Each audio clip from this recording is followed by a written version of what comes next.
where it is now absurd. It doesn't even make sense, the things that they have.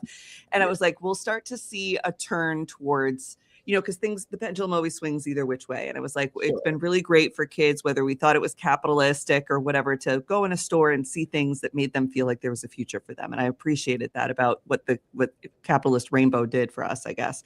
But now it's a little bit like, then we sort of had these like little famine years where we're like, oh, Lockheed Martin didn't pay for a float this year. Well, I guess we'll have to build our own. But Lockheed Martin isn't at Pride Parade, right? So there's like a trade-off. And this year I felt like, oh, we're not being watched.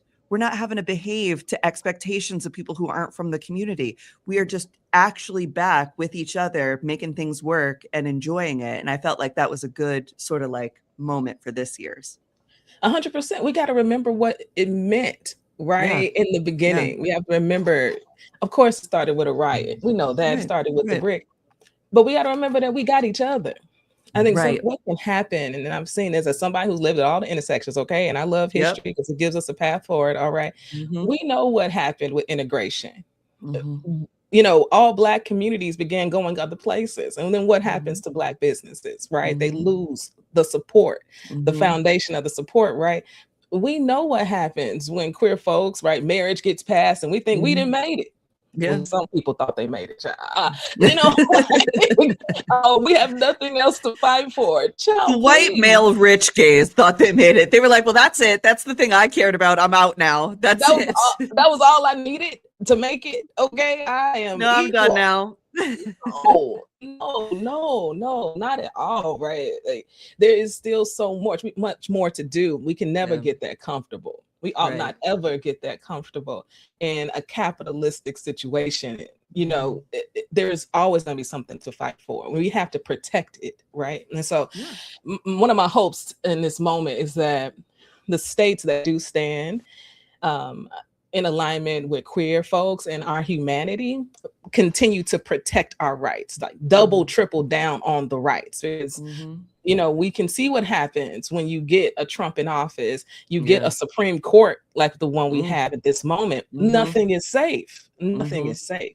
And that can happen at any moment. So let us not forget that. So speaking of the history that we're trying to remember and the ways that we're trying to be inspired again, I was recently in Chicago 2 times. I came for the Obama. I like I said, I never leave my house. But when they were like, you can come to the Obama Presidential Center, but if you come to the opening, there's no museum tour. But if you come a couple weeks earlier, we could get you a tour. And I was like, I'll come twice. Yeah, I would love to come twice. I would love to spend that money to come twice. I would love to go to the gift shop. I would love the whole thing about it. So I went before it had opened. I got to do like a little media tour for press day. And I had forgotten how much I loved my time with Mr. President Obama being the president.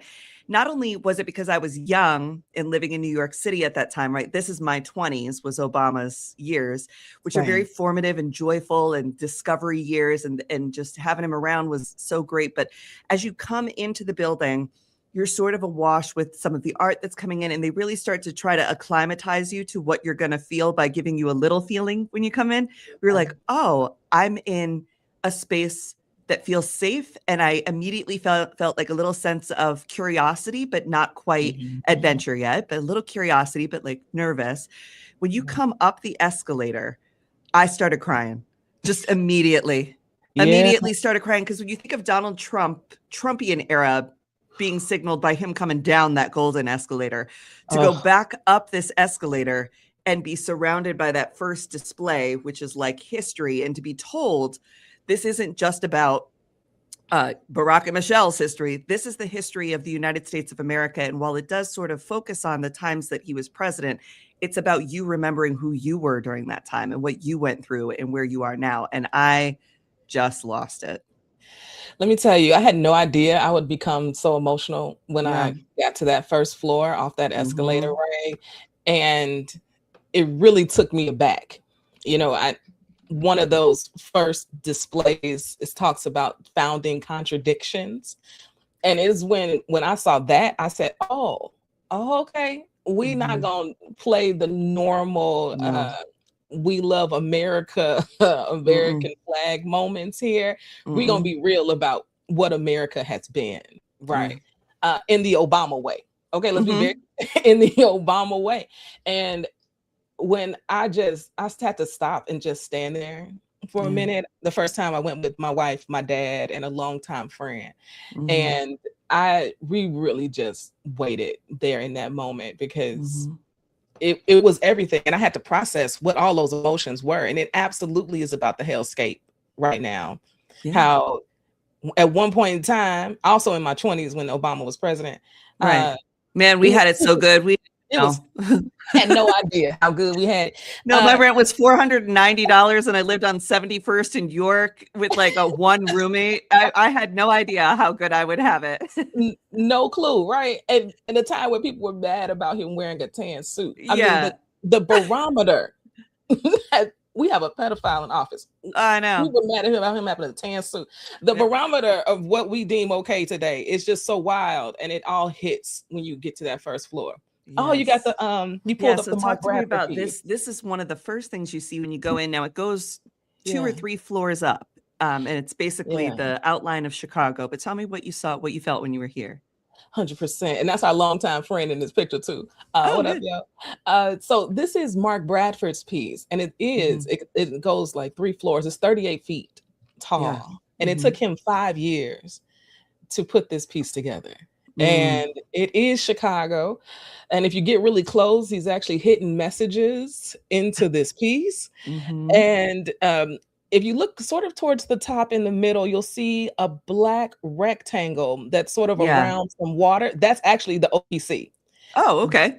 That's the OPC mark. And it's just so overwhelming and beautiful. And the more I read about this piece, learned that even while they were installing it, Mark was making changes, like adding stuff, moving things a little bit here and a little bit there.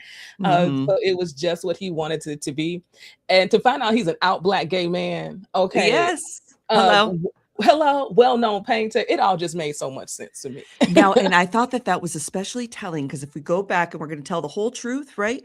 Obama wasn't really making gay marriage equality his platform in the very beginning. In the whole first term, it really wasn't the thing. In the second term, it became very much something that he believed in and championed and had the time to maybe understand or hit his heart in a certain particular way. So to have the first thing that you're presented with be the art of a Black gay man that is just, it's there. It's ever present through the entirety of the Obama exhibits, but it's a silent wall. It's something that isn't in your face with like a big placard that's like, here's the Black gay artist. It's like, this is the artist, right? And he was always there. And I thought that was really, really beautiful too.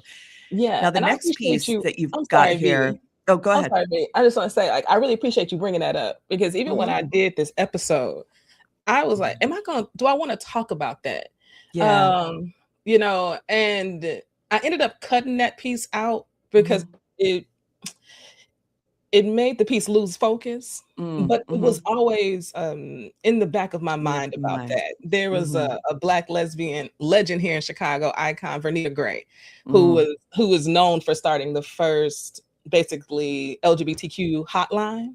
Like she used her phone as a hotline to the point where, and her house as like a shelter, to the point where she had to move out, had to change her number. And then people adopted that. Nonprofits adopted her whole model. And now we have LGBTQ hotlines. Like that is who she was. But she was friends with the Obamas and because of the work that she did across the city. And the story goes that, his perspective really began to change because of friends like Vernita Gray, who really challenged him on these ideas. And Renee Ogletree is another one who really challenged him on these ideas of what equality really meant. And I think that moment of change was a real barometer for Black America too. If this Black man and father, can change his perspective on this, well, then maybe I can too. I think it's worth doing a whole piece about that alone. Because I do think it meant a lot to a lot of Black dads who have queer kids. That space. Vernita. There she is, Miss Vernita. So one of the things that you sent to me as a picture to show off was this one here. Tell me about this piece.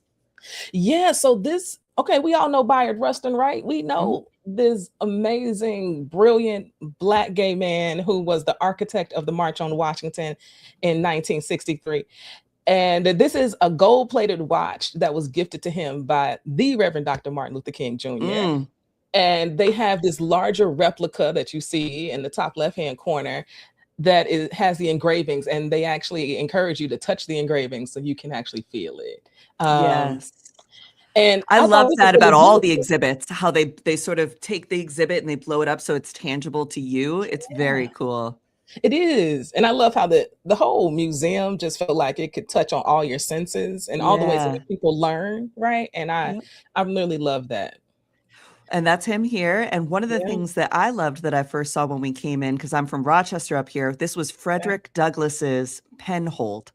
And so this is his pen that he would use to, do the North Star newspaper and make his edits and stuff. And I thought it was so interesting that it's held on like a stag's head.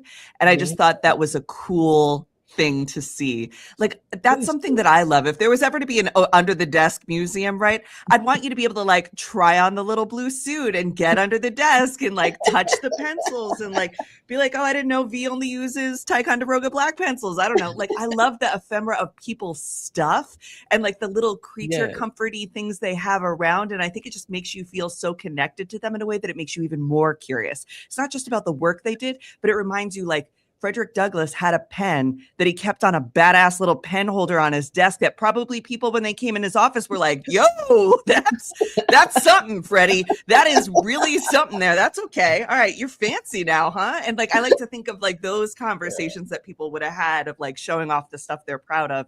And I just loved that he had this on display as like, a thing that people could see. That is pretty dope. It is pretty intimidating too. If I walked into Freddie's office that moment, I'm not messing with Freddie. No, certainly not. And the thing that I love about the Frederick Douglass story that oftentimes is unheard is how he interacted with a lot of spooky white folks up here. So we founded spiritualism here in Rochester, which is like the Fox sisters and you never die and you could talk to the ghosts and all that business. Okay. And he was friends with Amy and Isaac Post, who were like the head of the spiritualist church, which is like just people believing they could talk to dead people and do seances and stuff. And they were very wealthy in town, and they allowed him to keep the North Star Press in their basement, knowing that nobody would come to the spooky white folks' house. And also they really loved and believed in what he was doing. And I was like, isn't that the allegiance that like the alliances that we always need? That's the camaraderie. Okay. I support. Okay. I love to hear that. So that was fun. And then this was another thing that I am such a weirdo when it comes to the people who attended these things. This is Mr. Obergefell. And every time I take a picture with him, I try to get my wedding ring in the photo with him. So he's like, do you want me to hold it up or something? Like you.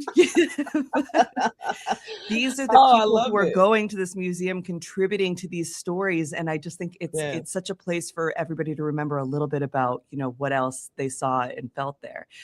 So moving on the episode, we played a clip, that clip where Obama called Jim. Yes. That day, we played that as part of our episode because there's a portion of the museum that talks about marriage equality and highlights, when the White House would light up in those rainbows, and it just brought so much nostalgia back to when we were seen in that way and celebrated in that way, right? On that particular building. And I drove past it. So I was living in DC at the time. And when the order came out that it was going to happen, it was in June, like obviously. And I got in my car and I didn't know where I was going, but I was like, I'm just going to drive to the White House. I don't know. Like what? Because you were like crazed. It was like the craziest thing. You couldn't even believe it happened. Yeah. And I drove to the White House. And I remember as you turn on whatever street towards Pennsylvania Avenue, you face the White House proper. And it was like all lit up in rainbow. And I could smell what the air smells like now, even just talking about it, like these moments that were so absolutely incredible. Now, another thing that was great about the museum is it allows you space to put your own stories in. So tell me a little bit about what this exhibit was like. There is something surreal about going through a museum and seeing your friends. Okay. Yes. I thought so too. Yes, seeing friends. Wait. Well, Bayer could be my friend too. I'll be down for that. I feel like we would have been homies. But my friends Anthony and Mary are actually featured. This picture, when I saw him in here, I was like, okay, Ricky from My So-Called Life. I was Wilson like, he's Cruz down everywhere. here. I like Wilson Cruz is everywhere, always has been. Yeah. Okay. But Anthony and Mary are community activists, organizers, business folks, and they have these Imagine Your Impact kiosks throughout the Yes. museum on a Yes. couple of floors. And Mary told me that she was in, and I said, "Where you at?" And then lo Yeah. and behold, Anthony was there. I was like, "Wow!" So Yeah. it's an opportunity. Also, yes, you get to see folks like Bayard Rustin and Yeah. Frederick Douglass's pens, these huge figures. But then you also get to see people in Yourself. the Yeah. community, like Yeah. our local heroes, our local Mhm. folks who have been doing such amazing work that also help to move the needle. Right. And so Mhm. you get to hear about their stories and how they do their work in the world. And I just thought that was dope. It was. When I saw Wilson Cruz, I fell out fully when I saw it and like immediately sent him the picture and texted him. He's like, "Girl, you're like the 18th person to send this to me. I know I'm in there. I'm so excited." I was like, "Look at your shiny little face. Look at how cute you are looking at our president over there." Just like Right. the will of the world. So yeah, I was so excited about that. But there were so many things in here. And here's that the White Yeah. House lit up rainbow. The photo of it is Yeah. put in there. Can you tell me a little bit about some of these other photos that we're looking at? 100%. So in the top left one, it's cut off a little, but that is the Ladder. And for anyone that doesn't know, the Ladder was the first lesbian newspaper that was nationally distributed. And this is when Mhm. being a lesbian child was absolutely illegal. Okay. Right. And, and they were out here writing, right, and telling their stories inside of Mhm. this magazine. It was produced by the Daughters of Bilitis, which was also the first lesbian like political organizing organization in the United States. And what I love telling about the Ladder is that Lorraine Hansberry used to write in the Ladder. Mm. And she could never use her name, but she would Mm. use her initials or a pen name, Emily Jones, in the Ladder. Oh, And it's okay. just brilliant that this even existed. Right. Yeah. That's so beautiful. And then uh, I'm so glad there's so much lesbian history too, because like so often it's like the Yeah. gay male history, or like, Mhm. yes, of course you get, some of the two trans figures ever, right? We get the two Yes. Sylvia and Mother, and And it's like, okay, that's it for that. But here there's so many other things going on. So what's happening yeah. here in the middle? So that's a rainbow flag, but not just any rainbow flag. Gilbert Baker, right, the founder of Oh our yeah. flag, right? Yes, He yes. actually gifted Obama with in 2013 with a hand-dyed version. Child, ain't Mm. nobody got no hand-dyed version. Right, Okay, right, you get yours off Amazon. All right. right, right. No, they actually did another replica of the hand-dyed version of the American flag, gifted it to the Obamas, and now it's in the museum, which I think is Mm, pretty dope because the very first rainbow flag was hand dyed. And it was right. a whole group of folks who were mixing colors and trying to come up with the color that they wanted to include, and Yeah, we know how far and how evolved the flag has become to be more right. inclusive. Uh-huh. And the beginning was hand dyed paints. Okay. And so I thought that was pretty cool to see. That is very cool. And then Yeah. we've got a couple of these here. Tell me what's going on here. Is this the little miniatures? This was crazy to me. So you guys on the right-hand picture over here, you're probably thinking that this is like a photograph of a stage show. It is not. They have dioramas in there, like legit what you would have Yeah. made in sixth grade, like dioramas with little figures recreating historic moments that I thought was just so impressive. So impressive. And of course, the Yes, one that caught my eye had Janelle Monáe at the front. of I said, course. Yes. family, you up in here? And I remember this moment. Right. These events that the Obamas would host at the White House were absolutely epic. It would be Yes, like the yes. first time a black woman did this, or first time a queer Mhm. person did this. And these miniatures are so realistic. I don't Yeah. know how long it took somebody to do this, but you could literally look in that crowd and pinpoint people Yeah. just because it's so well done. Listen, I was looking for myself and I know I'm not in there. I was like, "Oh my god, they got everybody in here. What is going on?" I'm like, "Surely I could like impress myself, but maybe Stephen Colbert's in there and I could pretend like it's me." But everybody was in there. That's the thing. If you do go to this Yes, museum, which I suggest everybody go to this museum, everybody yes, go to this museum, make a trip to Chicago. yes. it's a little bit tricky because there's not a lot of hotels near the museum just yet. So you just got to plan that it'll take you about 40 minutes there and back from downtown, but it's so entirely worth it. It is a full day, if not 2-day trip, because you just want to spend the time. It's not a museum you walk through, you look at the pictures, you leave in an hour. No. You catch yourself, and then you catch yourself having a feeling, and someone next to you is also remembering their feeling, and then you smile at each other, or maybe you say something about it. You want to give yourself the time to do those moments. So if you got kids, I hope they're well behaved, or leave them home. Right? Do this for you. This is a selfish museum. I suggest you go to this museum by yourself, and you go through it once by yourself, and then bring people along with you, because you're going to want to spend so much time. I do not disagree. I'll also say what I hope people do when they come to visit is that they do their research about the neighborhood, the area, that you go support the local shop, the local restaurants. It's so close. The museum itself is located in Woodlawn, which is close to our South Shore neighborhood, which has so much LGBTQ history, but then also our Hyde Park and Bronzeville neighborhoods. And so you could stay downtown if that's your jam. You could also stay in Hyde Park, which is also a jam. And really get the feel. Me too. Okay. Hyde Park's hot. It's good. It's good fun time. There's some of the best restaurants in the whole city. Very much.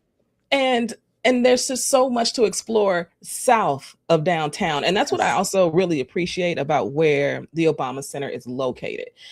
You know, for folks who don't know Chicago is historically segregated. And it is intentional. You want to talk about like northern racism, child, come to Chicago, get the feel for how it feels, right, in 2026. But there were intentional redlining, right, that happened here in this city. And we already know what Dr. King said about Chicago when he came to visit, okay? And so those impacts are still very real today. And so folks who come to visit often don't go south. Right. They don't go south of downtown or even south of Bronzeville. And so for the fact that this center is on the Stony Island, all right, on 60th Street. This is truly the South Side. And I love that for us. My other hope, in which I talk about in the episode, is that the people, the Black folks who have lived in this area and helped to sustain this area, my hope is that gentrification does not push these people out from being able to enjoy the space, the growth and the opportunities that are going to come with the center being where it is. My hope is that the businesses and the restaurants and the shops in that area can thrive greater than they ever thought they could when they first opened their shops in this neighborhood, because Black and brown people deserve that type of win, you know, and I would love to see that happen.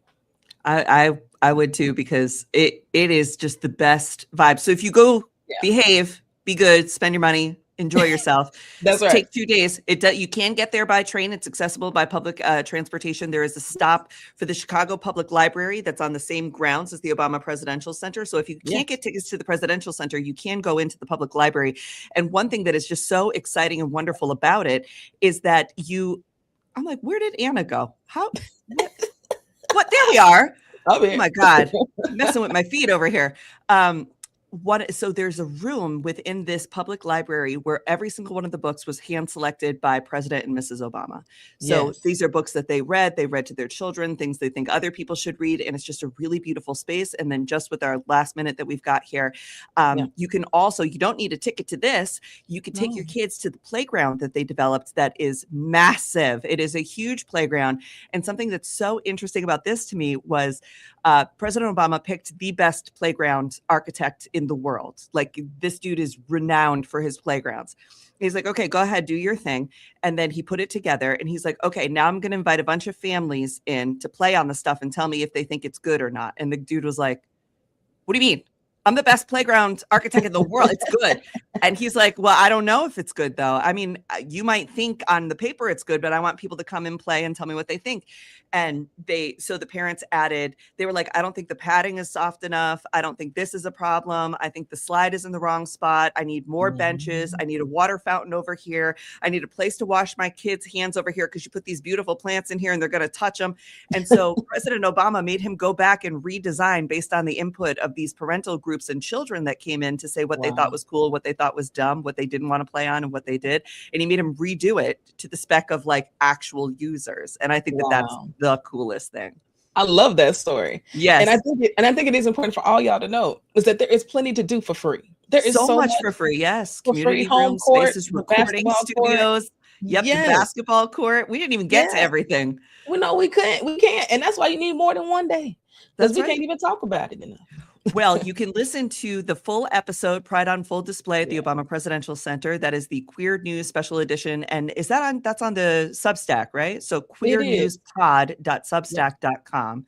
And that'll get you everything that Anna was able to put together from that visit. I'm sure there'll be future visits too. Hope so. And go yourself. Make this a priority to go yourself and see what you think. Even if you weren't like a super Obama stan, you don't have to have been. It's good for everybody. It's just a really fascinating, beautiful place, and it's got the best vibes. So go check it out. Agreed. And the episode on Substack situation has a checklist too. Okay, join the Q crew, support LGBTQ media. Yes. Okay? And get the checklist. So when you go to this, you don't miss one queer thing. Okay.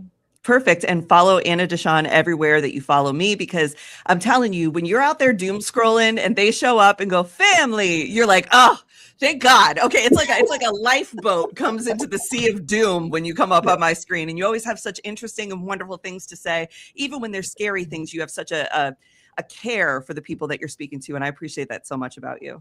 V, I appreciate you so much. We'll see you later, friend. Thanks for joining us. Later. Bye. So that is Anna DeShawn, longtime friend of the show, somebody who I just greatly respect and admire. And just there's endless content that y'all can go get caught up on now too, because a lot of the stuff is evergreen. So it's not stuff that you are like, oh, well, if I didn't follow them before, then I'm like out and I'm not gonna, it's old news. No, it's really just incredible stuff. And especially go ahead and watch that Substack where they go through. It's a really well-produced video for YouTube, just showing you all the queer stuff in the LGBTQ parts of the Obama Presidential Center.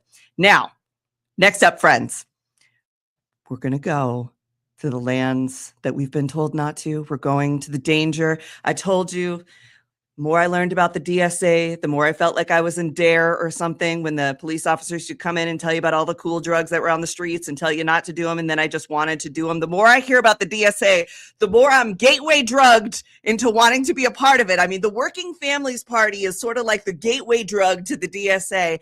And we're very lucky to have Claire Valdez, who is currently running for office, who's the DSA member, who's going to give us the first hit for free, I guess. I don't know, Claire. How are you? I'm good. How are you? I am amazing. I'm so glad that you are here, because one of the things I get asked about constantly is people are like, what's the DSA? Like it's a big secret. Like it's some big like cult in the middle of the woods that's summoning the wind or something. And while we do that sometimes, most of the time, you're just working for common sense things like affordable health care for people, universal child care for people, money out of politics for people, right? So tell me, absolutely. How'd you get involved with the DSA? What does it mean to you? And then we'll get into your platform as a candidate. Yeah, absolutely. So really wonderful to be with you this morning.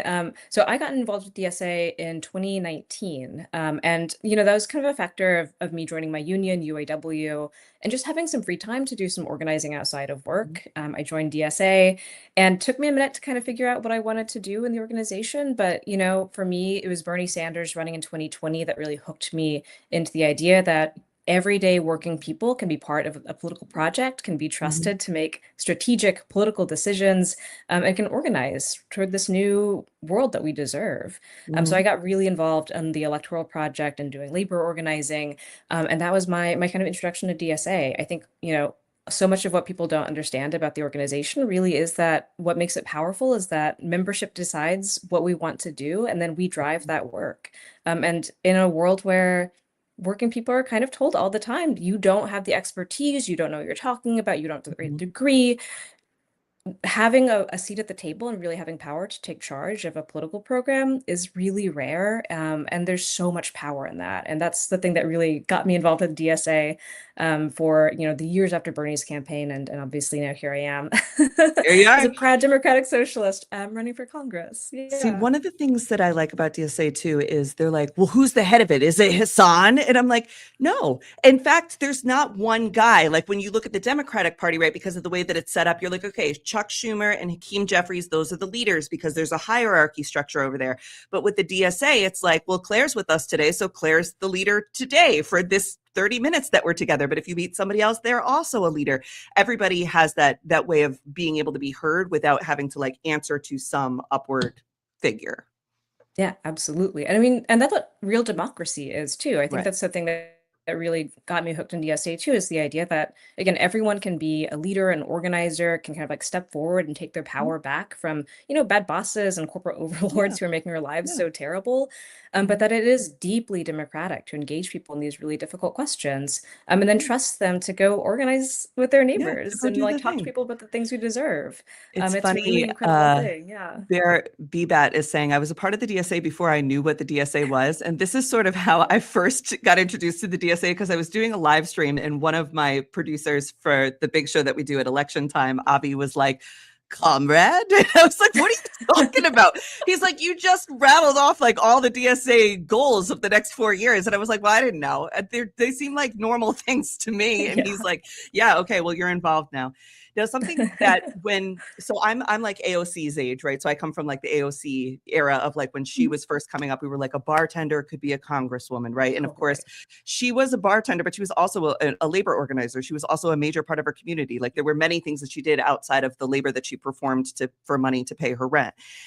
But we were like a bartender could be a congressperson. Yes. You worked a job that I think must have really prepared you well for what you're dealing with now with the general public, which was you were a Trader Joe's person, right? You worked at Trader Joe's. I don't think anything in the world could prepare you better for the needs of the public than working at Trader Joe's. How do you feel like those conversations and the work that you did with folks in that environment really help you to best understand and talk to people now?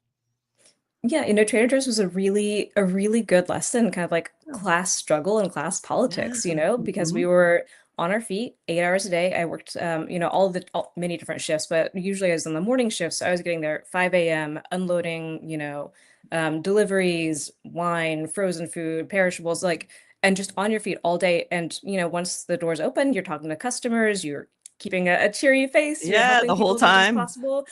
All the time, and really just like talking to people about what's going on in their lives. So I think it was a good introduction to obviously talking to strangers and figuring out what kind of like makes them tick, but also the behind the scenes stuff is really intense. It's incredibly hard work. They're long hours, you're on your feet, very physically difficult.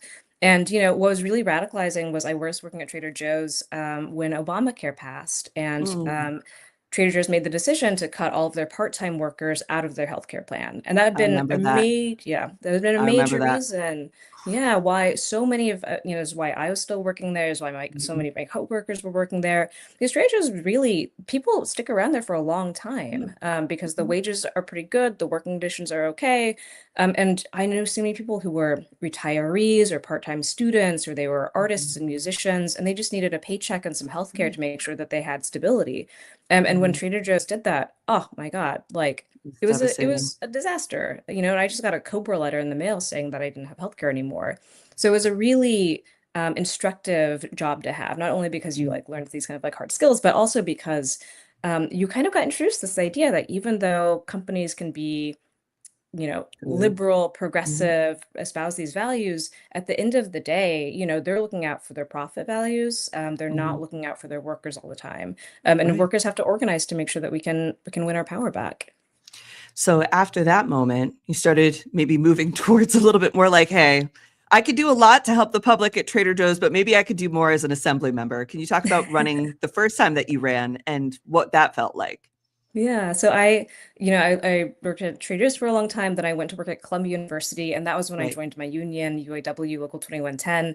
And that's was kind of this moment where I was like, oh, aha, like when the boss treats you poorly, you can organize and fight back. So I got really involved with my union, was on the bargaining committee, was a unit chair, so I got to kind of sit with my coworkers during really difficult moments in their lives.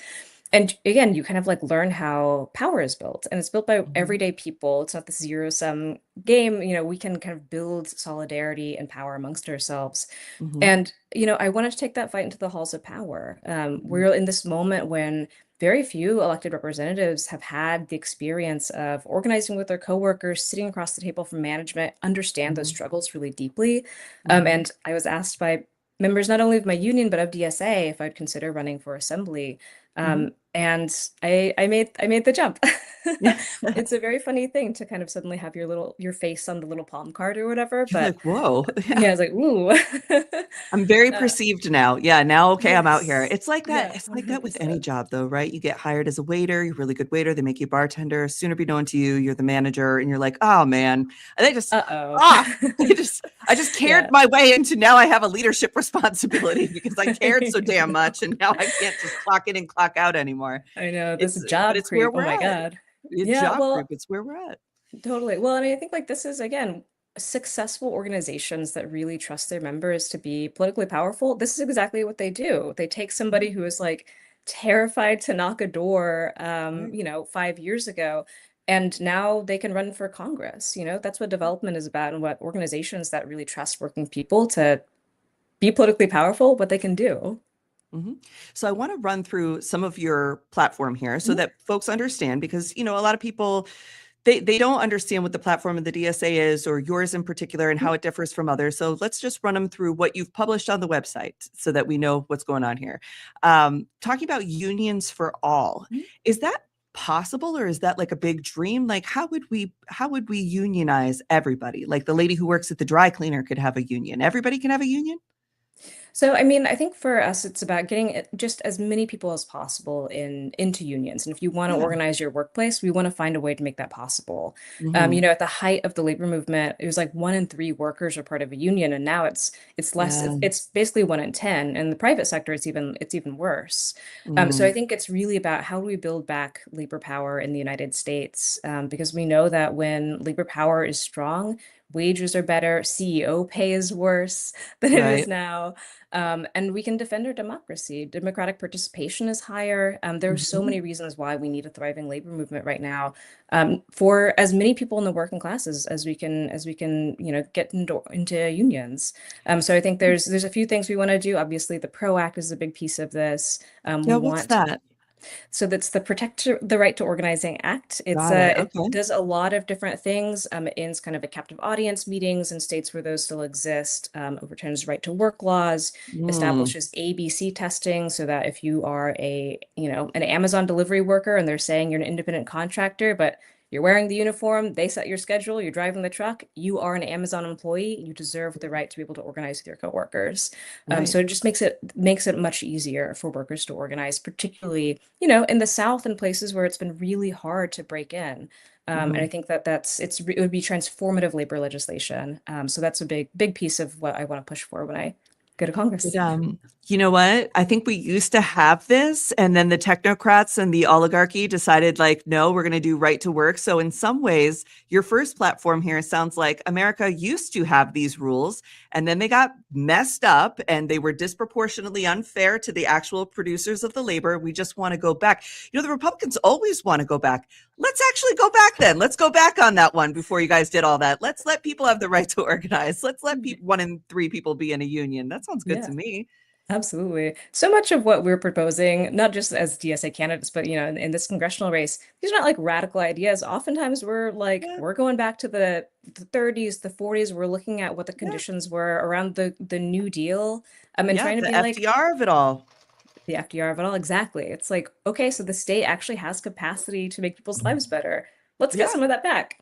yeah, just a little bit. Let's go back. Let's go back to the FDR times. So, Yeah, the good speaking parts. of how the good parts, yes, housing for all. Talking about universal rent control. Hey, that's something I remember from New York back in the day. Yeah.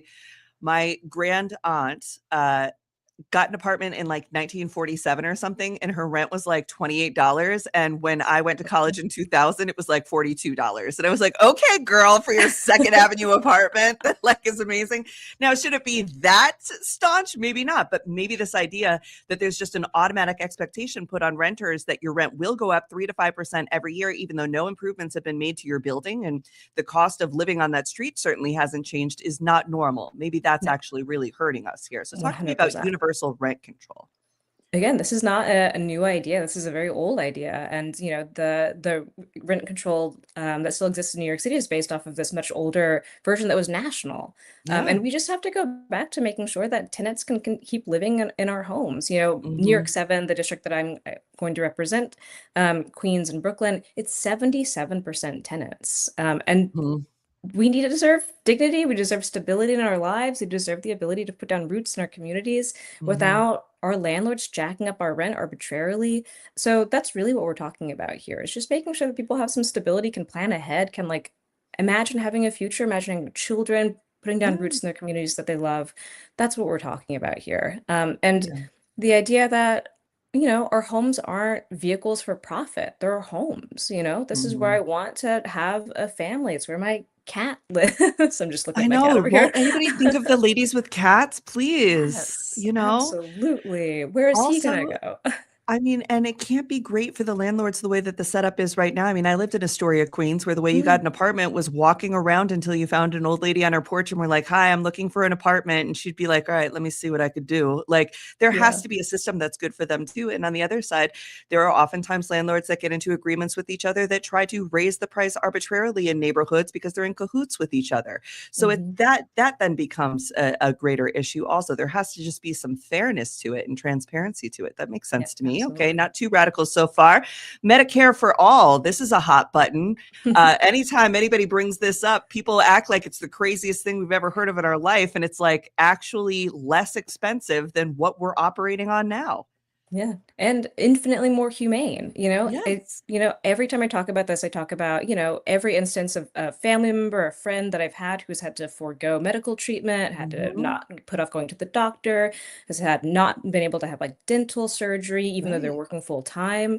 Hmm. It's just an everyday catastrophe in Americans' lives that we can't have the healthcare that we deserve because we have health insurance, not healthcare. Hmm. And Right. as one of the richest countries this world has ever known, like there's just no excuse for denying people Mm-mm. gender affirming care, prenatal care, Hmm. care for whatever they need. And Hmm. what we really need to make sure is that, yeah, our Medicare for all includes everyone, Right. and that all treatment is covered, because I think everyone deserves the ability to, again, live long, healthy, full lives. And we can't do that if our ability to go get treatment is, hinged on employment or a zip Mm. code. It's profoundly unfair. It is absolutely. And I mean, I pay, I think like $1,400 a month for me and my wife to have health care. Unbelievable. And Yeah. I don't have health care. I have health insurance because I still got to pay on the other side. So it's like paying the mafia. Sometimes you're like, okay, it's $1,400 in case something catastrophic happens because you've made an illness, a catastrophe, a disaster, Mhm. something that could make you homeless if you were to get sick or injured. And Absolutely. there's no cover for you on that. And Yeah. it really is quite egregious and much more expensive. There are times now when getting your prescription filled could be more expensive if you have insurance than if you use the coupon from the manufacturer and stuff. Like this is just a ragtag put together system and it's broken. And that's why we should I agree. I think it's Yeah. easier to probably start whole cloth from something that is working, which is Medicare. Works for lots Yeah. of people. It's just about making Absolutely. sure other folks have it too. Mhm. Now, this is something that's really important to a lot of people. Yes. The idea of not just reforming ICE, but abolishing ICE, which Mhm. again is a agency that is not that old. It's like a decade old. This is not an agency that is foundational to this country, to its founding, to its principles at all. This is a brand new agency that has failed over and over and over and has now killed 3 people just this week. So abolish ICE is really sort of, don't you think it's kind of probably a money and humanitarian saving thing for people? Because if it's not working and it's wasting taxpayer dollars and it's killing people, then why would we want it? That doesn't seem healthy. Absolutely. And honestly, abolish ICE now at this point is the floor. There's Yeah. so much repair that has to happen, so much accountability that has to happen, justice for the people who have been affected, for the agents who have broken the law, Yeah. for the people who are still here, who are in fear for their lives every single day. It's Right. it's again profoundly inhumane, incredibly expensive, and now, yes, has been responsible for killing 3 people in a week. Just this week. It's disgusting and it's morally outrageous, and it does not keep us safe either. Right. Right. This is the thing. We want people to be able to go to the hospital to go seek assistance if they are in dangerous situations, and our immigrant neighbors don't feel comfortable doing that right now because and for obvious reasons. So we want to have a society that's built on care, that welcomes people into our country who are potentially fleeing violence, economic devastation, climate catastrophe, oftentimes caused by the United States. We need to be Well, able to that's what I welcome like people about here. what you're saying here is, Yeah. yes, abolish and dismantle ICE, period, the end. It's a trash agency that doesn't work, doesn't protect anybody, and is too expensive. But not just that. Address the root causes of mass migration. Why are people so desperate to come to the United States? They believe in the American dream in some form. Why are they fleeing? What's happening where they're coming from? And could we be of assistance there? Yeah, absolutely. And so much of what, is driving mass migration is, again, the United States with a long history of coups, of economic sanctions, of forever wars. We're often the country that's driving so much of this migration. We have to look at those root causes as the same time as we are welcoming people who are coming here. We can absolutely do both things. Yeah, of course. So the next thing on the list here is to ensure that our foreign policy is based in international solidarity, not war and genocide, which goes far beyond even what's happening in Palestine right now. Of course, we have what's happening in Lebanon. The United States is a part of many different international diplomatic efforts that are based in war. They're based in annihilation. They're based in harm. They're not based in the stuff that you say we should be caring about, which is, human rights, justice, peace, cooperation, and respect for sovereignty. So tell me a little bit about your foreign policy. Yeah. I think I, like many millennials, came of age during the invasion of Iraq. I saw that happening. It was my first kind of, obviously, encounter with, United States imperialism and the murder of 1 million people that destabilized an entire region, locked us into this incredibly long and expensive conflict that caused mass devastation to working people who, we will never meet. And we're doing the same thing, as soon as the genocide began in Palestine, I and so many other people were out in the streets organizing against it, calling for a ceasefire and arms embargo. A lot of Democrats stayed silent, stayed on the sidelines, or even condemned us for doing that kind of organizing. And what we've seen unfold over the last 2.5 years is a genocide, at least 75,000 people murdered, millions displaced. It's caused, the reverberations and, as you said, the bombing of Lebanon, the bombing in Iran, so many people dying. And it's been incredibly, also just like our tax dollars are going to fund the bombing of refugee camps right now. There is getting nothing from it. And we're getting we have gained nothing from this. There's no justifiable death in war, of course, but I'm just saying, like, even if they were on the side of, well, this had to be done for what though? What did we get from this in the last couple of years? Even if you take that, how much safer is America? Did we get more land? Did we get more money? Did we get more clout? We got nothing. We have diminished our standing on the world stage. We have killed people and children for no reason. There has been nothing. We've got nothing from it. So absolutely, why would people stand by continuing to do it? No, and in a moment when so many working people in this country are really hurting, are without food, without shelter, we have, we were talking about Medicare for all earlier. We have the opportunity to really build a society that takes care of its own, that builds hospitals and builds schools instead of bombing them overseas. It's what we've lacked for so long is just a political will to make that happen. And so, our foreign policy platform is very much about the United States needs to be a good neighbor. The United States needs to understand that there are real threats. There are real global threats that we have to encounter. Those things are climate change and global pandemics, that we need to have global cooperation if we're going to address those real crises. And that's not what we've set ourselves up for by violating international law over and over again, allowing, Israel to violate international law over and over again. By not standing strong against those things, we've unleashed this chaos all over the world. And what we need to do is again, have global cooperation, international solidarity with people who are really suffering right now and often at the hands of the United States. So I want to ask you about your courage and bravery now, because one of the things as a journalist that I see all the time that absolutely pisses me off is the way that the corporate media just plays the hearings and the things from inside the Senate, but they don't fact check it. And seemingly a lot of times people do just sit there and wait for it to be over. Our elected officials have been in office 30, 40 years. Somebody will bring up something that's really important as it relates to foreign policy, even if it relates to Ukraine or whatever. And other people will just sit by and then later they'll tweet, I was really against that. if you get a seat in this House, do you have the bravery and the courage to stand up and interrupt and say, no, like, I'm not going to just sit here while we, go back and forth in this gentleman's handshake? Like, what type of energy could a candidate like you bring to the room that the corporate media would have to platform because it would finally be happening? Yeah, I think we can't take the premise of the question anymore. So often what we have all this received wisdom about, like, where our taxpayer dollars should go, the necessity of the United States being a global power, the necessity of us doing X, Y, Z. And we've put all this energy and time into these kind of, like, I don't know, global projects, while our lives are just not getting better in the United States.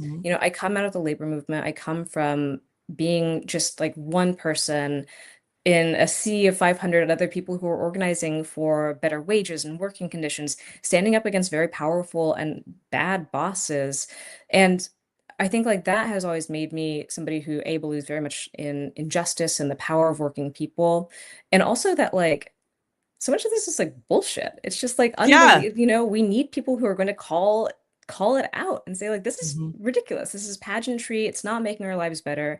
How are we building real power so that we can take control back over our lives? Mm-hmm. And we need people who are going to go in and shake things up, because that's what Mm-hmm. people are demanding right now. People are Mm-hmm. pissed. We're Mm-hmm. pissed with the status quo. We're just pissed that nothing in our lives has changed. Well, we now have our first trillionaire in Elon Musk. We have, I know. like, Right. billionaires who are raking in money. And we can't even get a raise while our rent is going up, our utilities are going up. Our climate is on, I'm in New York City right now. We can't even see the sun because of the wildfire smoke. Oh my gosh, I know. It's I'm up here in Rochester. crazy. It's thick. It's thick. So when I was doing research for the show, I was like, because AOC does a lot, but she can't be doing it all, right? She needs a bigger squad in there right now. She needs people she could say so much just with her eyes too. And it does change people the way she looks at them. So I was looking for pictures of you at protests, and I was like, look, I need you to, like, look at people like this.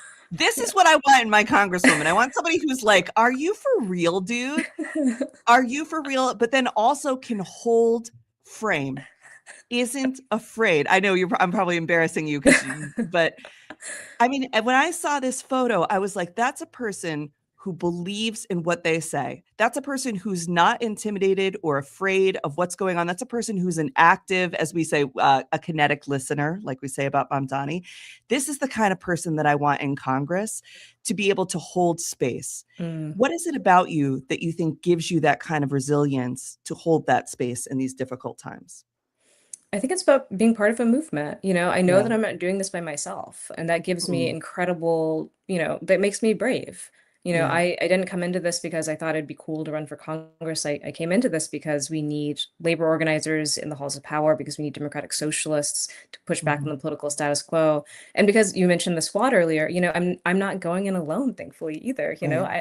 Melak Kuros, Daria-Liza Villay-Chevalier, Chris Rabb, we're building a block of people who have the same frustration, who are going to take on entrenched power, and we don't have to do that by ourselves, and there's broad understanding that these movements are what's going to be required to win, unions for all, abolishing ICE, ending the genocide. It can't just be one person. So I think that when people remember that, know that, and trust a movement of people on the outside to continue working together, that's how we win. And that fills me certainly with, I think, the courage that's going to be required to go into these, like, pretty, nasty places. But I'm not alone. Yeah. You have a good steadiness too that I appreciate. So closing out on some of just the policy points that you've got here. I mean, again, things that make sense for me: a Puerto Rico that's for its people, transit for all, living planet for all, queer and trans liberation, AI safety and equity. This is a big one for a lot of people. Yeah. And I think a lot of folks, like you said, you're millennial, a lot of folks who have been in office for so long, Mark Warner, he's very good at the way that the tech used to be and the policy used to be, but he needs somebody who understands what the AI and the data centers are here to be able to work within our party to help educate some of the older members. on what's going on with the AI, because they think, oh, AI is making pictures for Facebook, and it's like, no, AI is surveillance. It's a lot of other things. Yes. So I'm very interested in your take on this here, and why this is so important to you, this idea of like forced opt-in to generative AI and stuff like that. Right, because I mean, this is one of those things, it's like received wisdom. It's like AI is coming. We all have to kind of make peace with this idea.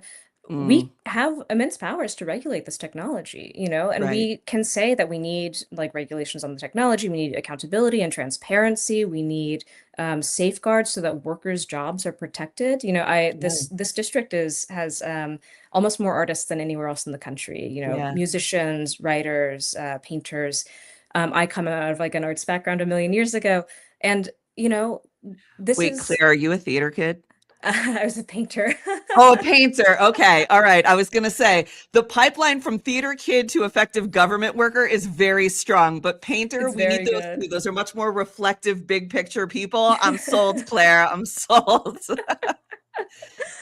But we need to be respecting our kind of like collective Yeah. humanity, which right now is just Right. being like force fed into these LLMs, again, to Yeah. make a very small number of mostly men incredibly rich. Right. And we can't let that happen. So we need, Mhm. yeah, a lot of AI protections. This technology is moving incredibly fast.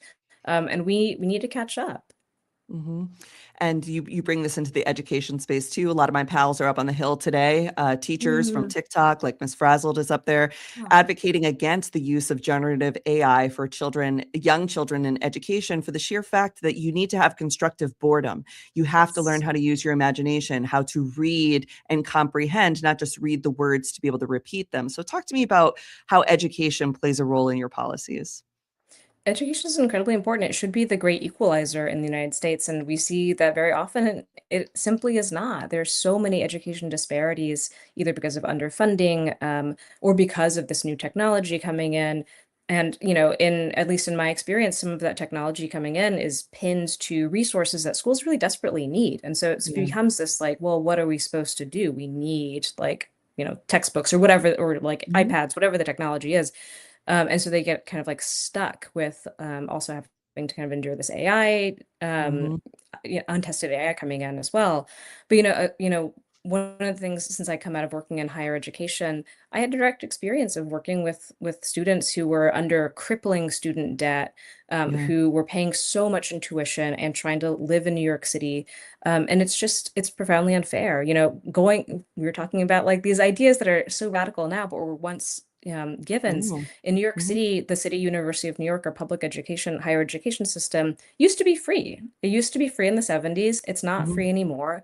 Why can't we go back to this time when public education and higher education were public goods? Mhm. I think we can Right. make these things happen. We can fight for student debt, abolition, cancellation. There are so many things that prevent people from having access to real, true higher education. The Trump administration Mhm. is going after it on a number of different fronts. Mhm. And we should be standing by our students, our faculty, our campus workers who right now are really up against it for trying to educate people in a I meaningful know. way. Right. And I think that education should be the great equalizer. And right now it's completely under attack. Mhm. Well, folks can find more about you and your campaign, follow you and what's going on at ClaireValdezForCongress.com.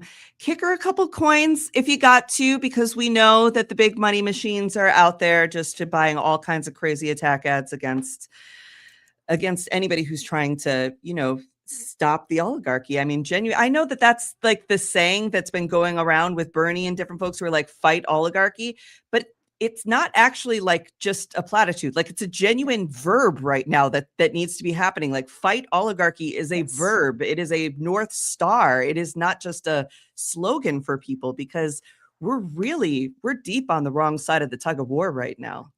Yeah, absolutely. And they're just getting richer and richer and more Yeah. powerful. And unless we fight them and try and stop them, Yeah, that's the this train's point. a runaway train. And we can, when we organize, there's so many more of us than there are of them. I think it's the most important thing to remember. Yes, and so now we've got some calls to action for you. Go to the Obama Presidential Library, walk around, remember what things were like even just a decade ago, and meet some friends who are also feeling like, hey, one thing I liked about what President Obama said when we were in the library was, I didn't bring you here for you to remember how things used to be. I brought you here so you can remember who you were then and who we need to be now. Like a lot of the things that you see in that museum, like the fight for marriage equality, you were active in doing that. That's not something we look back on and go, oh, that was a nice time. No, that was very recently. Remember what you felt like when you were fighting for it, because that's the fight that we're in right now. And I really appreciated that. When is your election? Is it November? You made it through the primary. Made it through the primary. We have a general election in November, and then we'll be off to the races. Yeah. Packing up and heading down to the Hill. It'll be a good, fun time. Are you sure you want to go? It's weird down there. Go down there and then hightail it back to your district. I mean, I don't get the Congress people and senators that want to spend all their time down in DC. I'm like, why do you hate your community? Don't you want to go home? Like, that's the good spot. So we have our fights, we come back. We enjoy our neighborhoods. Yeah. So, and where can people find the Democratic Socialists of America? This is just dsausa.org. You can find other candidates like Claire out there, learn about what they're saying that they want to do, get involved if you want to, find your local chapter. And if you're not quite ready to go DSA, make a little pit stop over with me at the Working Families Party. We'll get you ready. It's sort of, it's a nice gateway drug to the DSA, the Working Families Party, but we're all just, working towards common sense and being able to feel like neighbors again. Claire, thank you so much for your time. I appreciate you so much. Thank you, V. Wonderful to talk to you. Have a good day. Bye, Claire. What a great gal. I wish I could vote for her. Lana gets to vote for her.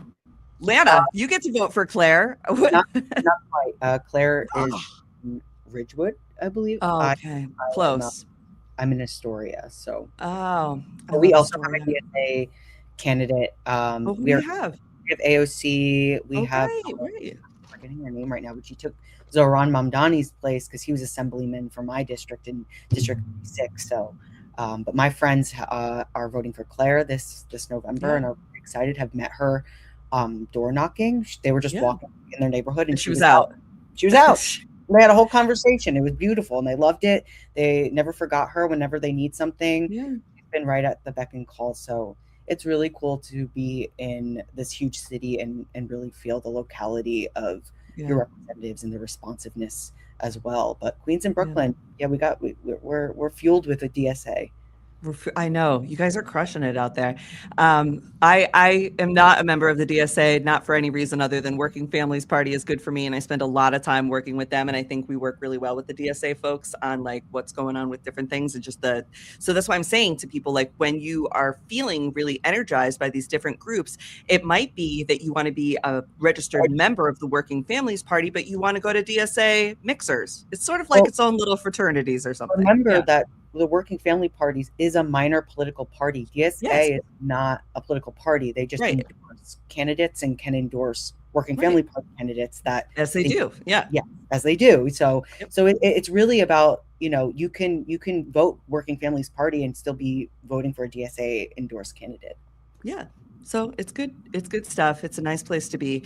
And it's what I like about it is I find the DSA candidates, while they have an ideology that some folks might consider far left, they're all very pragmatic and reasonable. Like, yes, the North Star is eventually Medicare for all, but they understand the incremental steps of how we get there. And they don't expect that we'll jump from here to that. It's like, no, that's where we're going. And along the way, we'll hit this milestone first and then this one, and we'll know we're winning if this is happening. And I love that there's like a genuine plan, because the mainstream media will have you thinking that these people are radical lunatics with pie in the sky ideas that aren't going anywhere.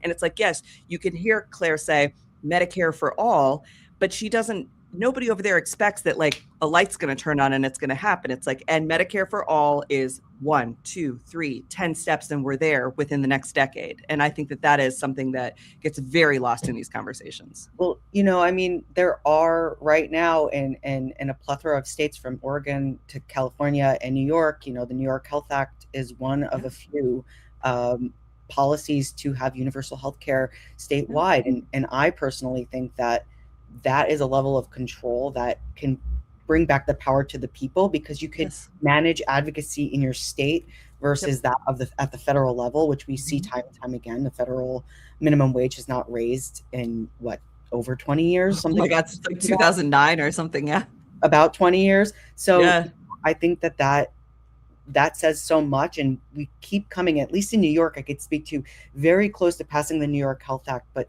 there are some weird things happening in the city council. Someone has their hands on the that could push a resolution for the New York Health Act via the city council. So I'm kind of on the advocacy side of that, trying to figure that out a little bit and why it's in this person's hands that's a little bit more conservative.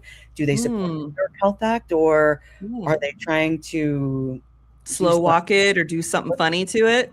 I'm thinking I'm kind of in the advocacy space of that with ACT UP. So that's outside of my capacity at the moment. I have to ask Kathy, my best friend Kathy, the governor of New York, which is so fun. So what I like about Working Families Party and our crews here, right, are like you and I talk about something and then you're from like the ACT UP world, but then I like still have a foot in like the old school, like I'm still like very favored by them. So I could sort of like sneak things in. I'm like the brownie and the broccoli, or like broccolis and brownies for the establishment, where I'm like, guys, guess what? The kids really think it'd be cool if you did the New York Act, right? Wouldn't that be rad? I was glad to see Kathy out yesterday and today talking about blocking data centers in New York, which I think was really great, and explaining how she used AI, which people then freaked. But generative AI and AI tools are different things. I don't know that, it's like any other, it's like a calculator sometimes when you're using just your own data. So she put like all the data of all the laws that are in New York into some AI that then spit out for her 4,000 recommendations of laws that were like either over policing of marginalized communities or like complete nonsense, things like you must send a telegram to do a whatever thing. And so she's going to like clear 4,000 of these actions. I'm going to write about it on Substack for next week, so we'll learn more about it. But I was like, you can't like every single thing a politician does because they're still a politician. But if they do a good thing, you have to give them a cookie. And then if you give them a cookie, they will listen to you next time and we can continue to push her forward. So I feel like she's been cool with Zoran. She hasn't been anti-DSA or anti-working families at all. In many ways, she works with them to certain levels. And so I'm like, I feel like we're getting her on our side. And as we continue to fight the federal autocracy, having a strong state governor that listens, or at least tries to listen, is super important. So because she's up for election this year too. Well, if you think about it too like this, right, even with trans, and you could just look at this shift with trans rights, where at a moment in time, like all these politicians who you would never think, I think you even pointed it with Obama and marriage equality, right? There was a point at which he could not maybe afford, just by the being attacked politically, everything he did, but then eventually would come to address marriage equality. And then you see this with trans rights, where politicians are accepting and embracing trans people until they realize that maybe this is going to affect the campaign, or maybe this is going to affect some other aspect of my political career. So you see how this pendulum swings back and forth, and how the needle can always be moved if the people start to rally behind a cause or another and start to bring it back into the populist voice. Again, hyper local. It's always per state, right? And I think that Kathy has to listen to New Yorkers who are putting up DSA candidates. Adam Bojack in the District 149th, you interviewed Kevin Deese, who lost, but who Bojack is going to. Yeah. So, it's collaboration across that spectrum. He's a proud democratic socialist. So who knows what's going to happen, but we're seeing a lot of move and change happening in New York State. Speaking of the DSAs and Zoran Mamdani, invoke his name and he shall appear. His team just texted me a press release. Shall we read it together? I haven't read it yet. Let's read it together and see what he did today. He did something cool today. So this is straight off the press, embargoed till 10 a.m. So this is what, it looks like when I get press releases from people. Mayor Mamdani releases rental ripoff report outlining new actions to crack down on hazardous housing violations and deceptive landlord practices. Fantastic. So today he released a package of 23 policy actions shaped by testimony from thousands of New Yorkers at rental ripoff hearings held across the 5 boroughs. We had talked about this a couple of weeks ago, getting people to these hearings. The hearings were established through one of the mayor's first executive orders and informed a sweeping set of reforms to strengthen tenant protections, improve housing quality, and hold negligent landlords accountable. people. So let's see if it says what they are in here. Examples of executive actions he will take are investigating every heat complaint individually rather than consolidating complaints from the same building, allowing tenants to schedule certain building inspections. Wow, that would be huge. If I, as a tenant, could schedule an inspection against one of my like rotten slumlord landlords, that would have been awesome. Improving response time to elevator outage complaints. That's super important. Addressing the root causes of residential fires, streamlining public information about tenants' rights, and strengthening protections against harassment-based immigration status. Fantastic. The mayor's office to protect tenants will also convene legislative task force to recommend reforms to the city's housing quality enforcement system. Possible reforms include adding financial penalties to the underlying conditions program for landlords who fail to remediate mold. That's a huge one in New York for sure. Strengthening the alternative enforcement program to better address chronic building violations. Modernizing the property registration process, which remains paper-based and does not require building owners to provide an email address. Boo. And holding HPD to serve building owners, that's the Housing Police Department, to serve building owners with violations through digital notice to existing methods. So they'll be able to get an email saying that they're in violation in addition to a letter, so that they can't say that they didn't get the letter or the email or try to avoid being served, things like that, saying they're out of state.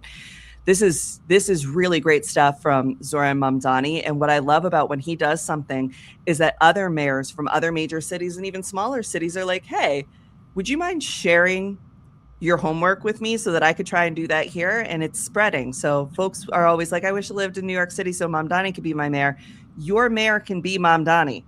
They can take the lessons. His office is very open. They share all of their processes with other cities so that they can do the same kind of thing. So if you want your city to go ahead and do some sort of rental ripoff report and put in some common sense regulations against landlord negligence and for tenants' rights, I mean, it looks like he's well on his way to doing that. Pretty good. Absolutely. I mean, didn't we just talk about this with Texas and the inverse, right? We did. Where these predatory policies are sort of just bubbled up in Texas and then they spread out. But we have the inverse of this, and it could be really positive, and it's really just about being engaged, having the email of your rep and making sure that you're communicating with them. And also when people are campaigning, you know, we had Dr. Annie Andrews on yesterday, right? And she's like, I'm a pediatrician. The way that Zoran, you know, wants to be a politician for the people. And that comes first for people like him, for Claire, you know, and so. Yeah, Mamdani brings the hope. Yeah. Well, I hope you all realize that the DSA are not the big scary monsters that the right wing and corporate media want you to believe that they are. They are former Trader Joe's cashiers, and nobody is more loved than a Trader Joe's cashier. And nobody has dealt with more public than a Trader Joe's cashier. I feel the way that people felt confidence in AOC as a bartender, I feel confidence in Claire having worked at Trader Joe's once, because I'm like, girl, you can handle anything. Just think about the pressure of that job, the volume of people that you're trying to appease and deal with in that job, and be friendly and effective the entire time. I mean, incredible. So we love to see it. That's our show. We'll see you guys later. Cheers, y'all.